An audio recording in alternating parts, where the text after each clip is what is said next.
Okay, this video, I'm going to go into the advantages and the disadvantages of getting into living out of a van or a cargo trailer and getting into all those rebuilds that take 3 to 6 months to rebuild the van so you can live out of it, or the cargo trailer. I mean, there's just a bunch of hogwash on the internet. And people are promoting that. So I want you to realize you can save yourself a heck of a lot of money and months of a rebuild just by buying a used travel trailer. Simple as that. But there's all these people going on YouTube saying, oh, this is the way to live in 20-foot square area, and that kind of stuff, in your van, and spend 6 months and $20,000 to do a rebuild. I bought a used RV. I've been camping for over 60 years, camping in travel trailers. So I think I have a little bit of experience compared to some of these people promoting living out of their vans, because they live out in a van, and so they're trying to promote that. But most people look at them as, people, that's, if you have to live in a van, I feel sorry for you. But if you don't have to live in a van, don't go that route. Okay, I'm going to go the 4 advantages of living in a van or an ambulance or a cargo trailer, and 14 reasons why you should spend less money and live in something that's livable, like a travel trailer or whatever. I've even seen people buying motorhomes for as low as $5,000 or $6,000. I bought my 22-foot travel trailer, which is 3 times the square footage of your average van. I paid $4,500. You can get them cheaper. You look, used ones. Mine was used. I've seen them, for $1,000, $2,000. But why pay $5,000 for a van and then spend the next 3 to 6 months rebuilding it and putting another $5,000 into it so you can sleep in it, and you still have none of the amenities that you do in a travel trailer. Plain and simple. Travel trailers are designed to live in. Okay, I've got to go through this really quick. Your 4 advantages, of buying a van or a cargo trailer and getting into conversions so you can live in it. Okay, it's stealthy, so you can, pull it right over on the side of the street and live in it. And nobody, if you close up the windows and, that kind of stuff, nobody will know you're in there. That's an advantage versus, a travel trailer. Okay. It's easier to get up and go, but, with my travel trailer, it takes me about 15 minutes to hook it up to my vehicle, and I'm off and rolling. So it's not a huge advantage, just to, okay. It's a little cheaper to run if you're doing a lot of traveling. A van is going to be certainly, they get better gas mileage, especially the newer vans. So that's good. And you can drive them back if they have 4-wheel drive. I'm not even sure if any vans have 4-wheel drive. But you can get them back into closer areas back into areas where maybe you won't get the big travel trailer back into. Okay, so that's the 4 advantages. 14 disadvantages of buying a van or a cargo trailer. Okay, and I got to go through this really quick here. Okay.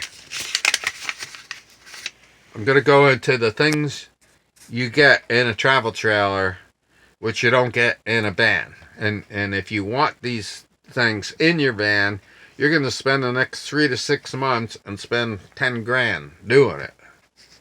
Okay? There's no cooking in a van. There's no holding tanks in a van. Okay? You are not allowed into many camping areas without holding tanks. And I'm not talking about composting toilets and that kind of stuff's not considered a holding tank. You're not allowed unless you have a permanent holding tank. Gray water and black water. Gray water is your shower water and your sink water. Okay, black water is your pee and poop. Okay. You're not going to be allowed into a lot of areas if you don't have permanent holding tanks. And that's not, porta-johns and composting toilets. Okay. You have no plumbing. You have no sinks. So you're going to have a wash basin or whatever. You have no hot shower. You have no hot water heater, obviously, which, RVs have. You have no furnace. It runs off of propane, like your typical RVs. Okay? Which are, automatically run on a thermostat. You set it for, I want to go to sleep, and I want it at 60 degrees. You can't do that in a van or a cargo, unless you start doing a heck of a lot of wiring and everything else. Okay, there's almost no lights in a van or a cargo trailer. That's all standard in your travel trailers. There's lights throughout. There's no electrical outlets in vans to run appliances and stuff. Okay, there's no TV antenna on top like you get in an RV. There's no AC unless you air conditioning. Your typical RVs all have air conditioning on the top, on the roof. You don't have that.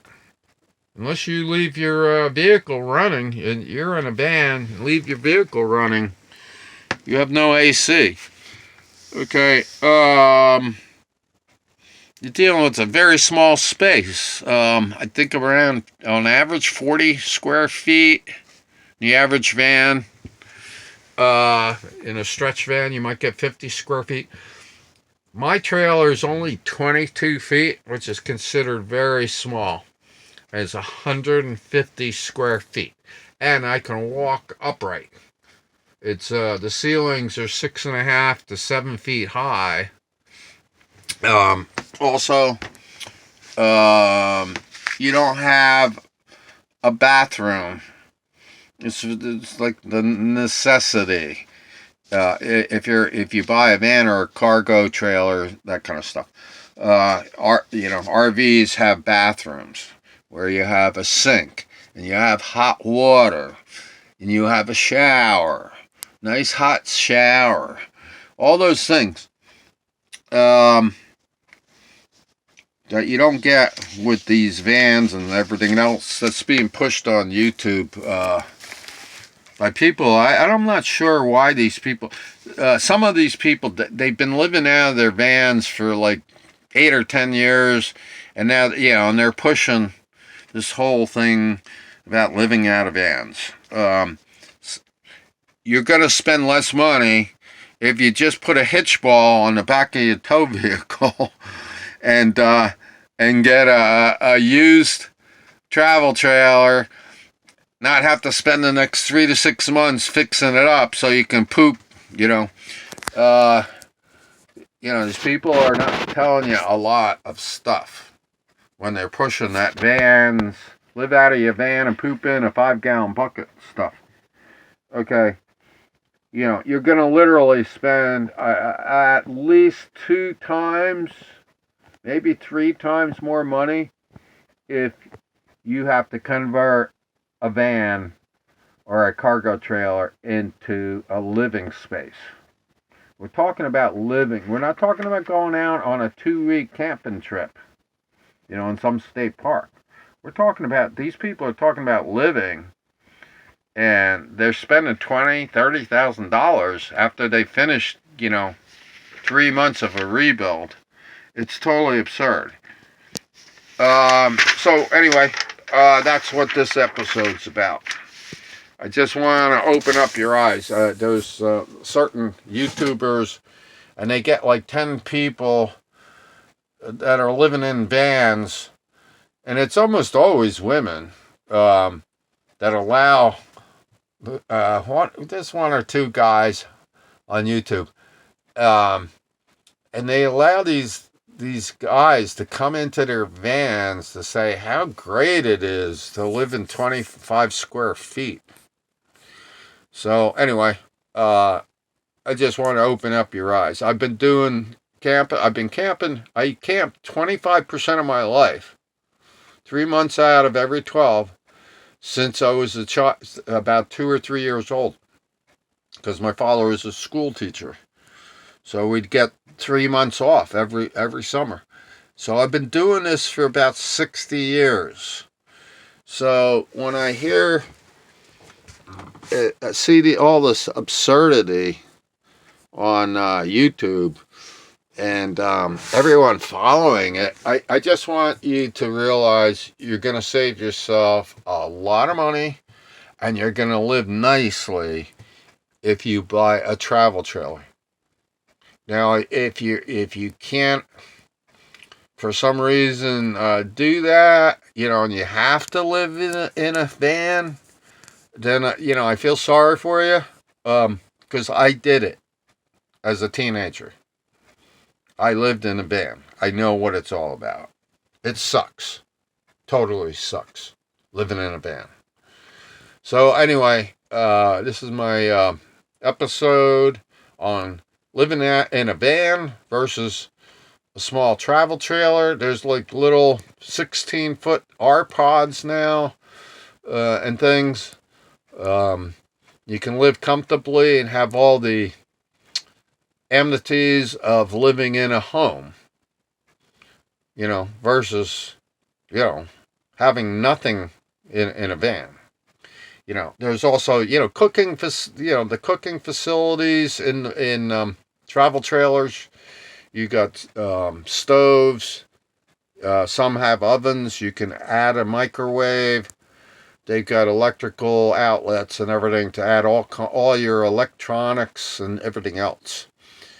But a van, no, you don't have any of that, and certainly not a cargo trailer. So you're gonna have to add in all that stuff. So anyway, this is Eagle Eric out in the desert in southern Arizona, signing off.